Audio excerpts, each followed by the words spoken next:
Hello friends, welcome to another new video. তো নিয়ে চলে এসেছি এই মুহূর্তে সবচেয়ে বড় বিগ ব্রেকিং আপডেট, তার সাথে কিন্তু নিয়ে চলে এসেছি তোমাদের জন্য সুখবর। ওবিসি মামলা নিয়ে এই মুহূর্তে সবচেয়ে বড় বিগ ব্রেকিং আপডেট কিন্তু উঠে এসেছে। তো যারা নতুন আছে অবশ্যই চ্যানেলটিকে সাবস্ক্রাইব করে পাশে থাকা বেল আইকনটি ক্লিক করে দাও, যাতে সব তথ্যগুলো তোমরা টাইম টু টাইম এখান থেকে পেয়ে যাও। এবং প্লিজ ভিডিওটা প্রচুর শেয়ার করো এবং লাইক করতে হবে প্রচুর, এবং কমেন্ট সেকশনে যে হাইপ বাটনটা রয়েছে সেই হাইপ বাটনটাতে কিন্তু ক্লিক করতে হবে অবশ্যই, কেননা একটা ভালো খবর দিতে চলে এসেছি। তো গতকাল আমরা দেখেছি যে হাইকোর্টে যেমনটা রাজ্যের পক্ষ থেকে জানানো হয়েছিল বা হাইকোর্টের বিচারপতিদের পক্ষ থেকে জানানো হয়েছিল যে 18 তারিখে যেহেতু সুপ্রিম কোর্টে ওবিসি মামলার শুনানি আছে, তাই হাইকোর্টের শুনানিটাকে এক্সটেন্ড করে 24শে জুলাই কিন্তু ডেট করা হয়েছে। তো আমরা লাস্ট দিন দেখেছিলাম 15ই জুলাই মামলার শুনানি হওয়ার কথা ছিল, কিন্তু সেই মামলার শুনানিটা কিন্তু 15ই জুলাই হয়নি প্রধান বিচারপতি অসুস্থ থাকার ফলে। এবং প্রতিটা টাইমে যখনই আমরা কোনো ভালো খবর পাচ্ছিলাম, ঠিক তার বিপরীতে একটা খারাপ খবর চলে আসছিল। এবং যে ওবিসির জন্য জয়েন্টের রেজাল্ট আটকে থাকার কারণে ইঞ্জিনিয়ারিংয়ে ভর্তি হচ্ছে না, এই নিয়ে সরব হয়েছেন কিন্তু আমাদের রাজ্যের অন্যতম সেরা একজন সিঙ্গার অনুপম রয়, যে আমাদের অত্যন্ত কাছের এবং অত্যন্ত প্রিয়। তো এই ইঞ্জিনিয়ারিংয়ে ভর্তি আটকে আছে, ডাব্লিউবিএসএসসি ফর্ম ফিল আপে এসএসসির ক্ষেত্রে ওবিসি দেওয়া যাচ্ছে না, বয়সের ছাড় পাচ্ছে না অনেকে। তার সাথে যেটা রয়েছে কলেজ অ্যাডমিশনের যে মেরিট লিস্ট সেটা আসতে দেরি হচ্ছে, জেনপাস ইউজি বা আমাদের যে জিএনএম এএনএম বা জেকা জিলেটের যে এক্সামগুলো সেগুলো কিন্তু হচ্ছে না, অ্যাডমিশন প্রক্রিয়া কিন্তু আটকে আছে। অবশেষে ফাইনাল খবর চলে এলো, আগামীকাল সুপ্রিম কোর্টের ফাইনাল লিস্টে চলে এসেছে, অর্থাৎ 18 তারিখ সুপ্রিম কোর্টে ওবিসি মামলা উঠছে। এবং এই মামলাটা কোন মামলাটা বলতো?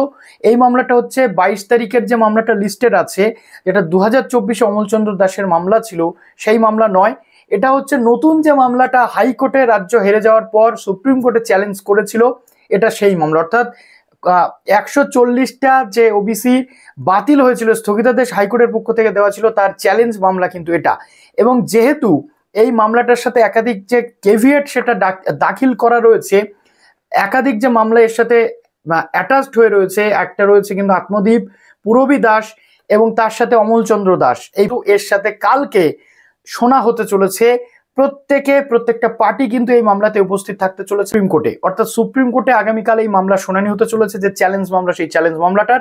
এবং কালকে যদি সুপ্রিম কোর্টের পক্ষ থেকে কোনো নির্দেশিকা চলে আসে, যেহেতু প্রত্যেকটা পার্টি সেখানে থাকবে, এবং 22 তারিখের যে মামলাটা শুনানি হবে সেটা পরবর্তীতে, কিন্তু কালকে কিন্তু এই মামলাটা আপাতত যে মামলা এটা শুনানি হতে চলেছে, তাই কালকের মামলাটা কিন্তু খুব গুরুত্বপূর্ণ। কালকে যদি চলে আসে কোনো নির্দেশিকা, তাহলে পরবর্তী কয়েকদিনের মধ্যেই আমরা দেখব যে জয়েন্টের রেজাল্ট কিন্তু পাবলিশ হয়ে যাবে। জেনপাস ইউজি বা জেনপাস ইউজির সাথে সাথে জিএনএম এএনএম জেকা জিলেটের সমস্ত যে অ্যাডমিশন প্রক্রিয়ার ফর্ম ফিল আপ থেকে শুরু করে যাবতীয় যে নোটিশ সেটা কিন্তু চলে আসবে, কিন্তু তার আগে কালকে মামলাটা ওঠা দরকার। হোপ ফর দ্য বেস্ট, আমরা চাইবো কালকে মামলাটা একটা ভালো পজিশনে যাক।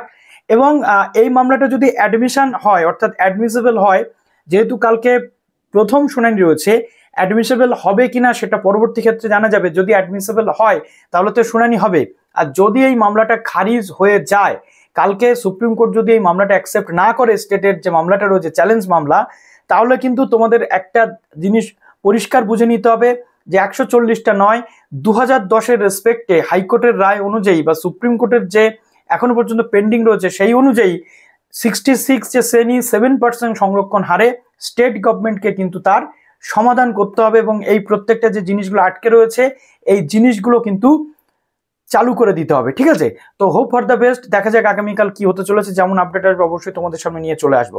তো চলো ভিডিওটা এখানে শেষ করলাম, ভালো থেকো সবাই, বেস্ট অফ লাক।